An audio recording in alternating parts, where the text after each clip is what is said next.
আমরা মনে করি যে আগামীকালকে হচ্ছে রেড লাইন নির্বাচন কমিশনের জন্য।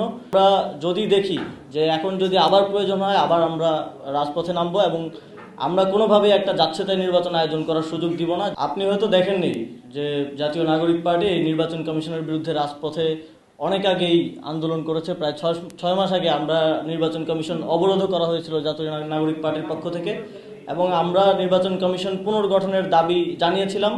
এবং আমরা যদি দেখি যে এখন যদি আবার প্রয়োজন হয় আবার আমরা রাজপথে নামবো এবং আমরা কোনোভাবেই একটা যাচ্ছেতাই নির্বাচন আয়োজন করার সুযোগ দিব না। যদি প্রয়োজন হয় এই নির্বাচন কমিশন পুনর্গঠন করে প্রয়োজনে কিছুদিন দেরি করে হলেও একটা সুষ্ঠু নির্বাচন আয়োজন করাই, যেন তেন একটা নির্বাচন তাড়াতাড়ি আয়োজন করার থেকে সময় নিয়ে একটা সুষ্ঠু নির্বাচন আয়োজন করাটাই থাকবে আমাদের মূল প্রায়োরিটি।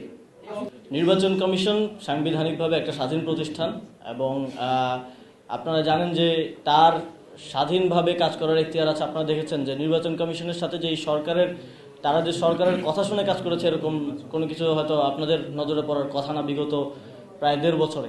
আর আমি সরকারে ছিলাম, সরকারের একটা পার্ট ছিলাম আমি, কিন্তু হোল গভর্নমেন্টের সাথে নির্বাচন কমিশনের সেই কোঅর্ডিনেশনটা আমি সরকারে থাকতেও দুঃখজনকভাবে দেখি নাই। এবং এটাও একটা দুঃখজনক বিষয় যদি সামনের নির্বাচনে অন্তর্বর্তীকালীন সরকার এবং নির্বাচন কমিশনের মধ্যে একটা গুড কোঅর্ডিনেশন না থাকে তাহলে এই নির্বাচনটা কতটুকু সুষ্ঠুভাবে আয়োজন করা সম্ভব সেটা নিয়েও একটা সন্দেহ রয়েছে।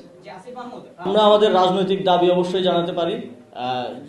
নির্বাচন কমিশন যেমন স্বাধীন প্রতিষ্ঠান, সে যদি তার স্বাধীনতার অপব্যবহার করে, সে যদি তার এখতিয়ার বহির্ভূতভাবে গিয়ে সংবিধানের ইন্টারপ্রিটেশন দিতে চায়, তাহলে অবশ্যই আমরা যৌক্তিকভাবেই আমাদের দাবি উত্থাপন করতে পারি। আমরা আগেও করেছি এবং ভবিষ্যতেও করতে কখনোই পিছ পাবো না। আমরা আমাদের আইনি লড়াই চালিয়ে যাব। আমরা কোনো দ্বৈত নাগরিক, কোনো ঋণ খেলাপিকে নির্বাচনে অংশগ্রহণ করতে দিব না। ইতিমধ্যেই আমরা কুমিল্লা 4 আসনে আপনারা দেখেছেন যে একজন 3টি ব্যাংক থেকে ঋণ খেলাপি, তার বিরুদ্ধে আমরা আইনি লড়াই চালিয়েছি শুরু থেকে এবং সেখানে আমরা বিজয়ী হয়েছি।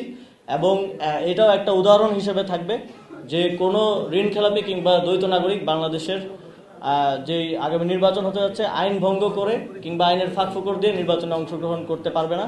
এটা আমরা সকল উপায়ে আমাদের লড়াই চালিয়ে যাব, সেটা আইনি লড়াই হোক, সেটা রাজপথের লড়াই হোক, কিংবা সর্বশেষ প্রয়োজন হলে আমরা সেই আসনে তার বিরুদ্ধে প্রতিরোধ গড়ে তুলব।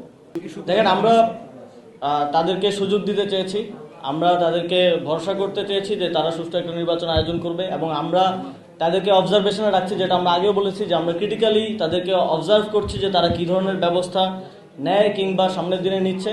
আমরা আগামীকালকে মনে করি আগামীকালকের দিনটা খুবই গুরুত্বপূর্ণ, যেহেতু আপিল শুনানির শেষ দিন আগামীকালকে তাদের অবস্থান এবং তাদের কার্যক্রম দেখে আমরা আমাদের পরবর্তী সিদ্ধান্ত গ্রহণ করব। আমরা মনে করি যে আগামীকালকে হচ্ছে রেড লাইন নির্বাচন কমিশনের জন্য।